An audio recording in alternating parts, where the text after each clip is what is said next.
28 ساڵ لەمەوبەر و لە نۆی ئازاردا دانیشتوانی شەقڵاوە لە بەرامبەر زوڵم و ستەمی ڕژێمی ڕووخاوی بەعەز ڕاپەڕین و لە ماوەیەکی کەمدا پاڵپشت بە هێزەکانی پێشمەرگە توانیان کۆتایی بە دەستگا داپڵۆسێنەرەکانی بەعەز بهێن و جارێکی دیکە ئازادی و بەهار بۆ ئەو شارە بگەڕێنەوە. ئازادکردنی شەقڵاوەش گرنگ بوو بۆ هێزی پێشمەرگەی کوردستان و بەرەی کوردستانی، چونکە هەڵکەوتەی جوگرافی شەقڵاوە گرنگ بوو بۆ داڕشتنی بەرنامەیەکی تۆکمە بۆ ئازادکردنی ناوچەکانی دیکەی کوردستان. لە ڕاپەڕینی شەقڵاوەدا دەستگا و دامەزراوە ئەمنیەکانی بەعەز بەهۆی ئەوەی ناوچەیەکی زۆریان لەدەستدا بوو ورەیان ڕووخا بوو، توانایی بەرگریان نەمابوو.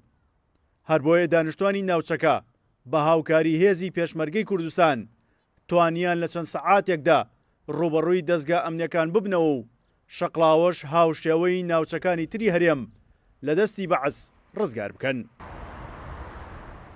خەڵکی کوردستان و هێزی پێشمەرگەی کوردستان و بەرەی کوردستانی بەهۆی ئەو زوڵم و ستەمەی دووچاری بووبنەوە لەلایەن ڕژێمی ڕووخاوی بەعسەوە تەنها بە ئازادکردنی شەقڵاوە نەوەستان، بەڵکو دوای ئازادکردنی شەقڵاوە ئیتر بەرەی کوردستانی و خەڵکی ناوچەکانی دیکە بەرنامە و پلانی تۆکمەیاندانا بۆ ئازادکردنی شارەکانی دیکەی کوردستان. ئەوە بوو تا نەورۆزی ساڵی 1991 هەموو کوردستان بە کەرکووکەوە ئازاد کرا. سیروان حوسێن، کورسات نیوز.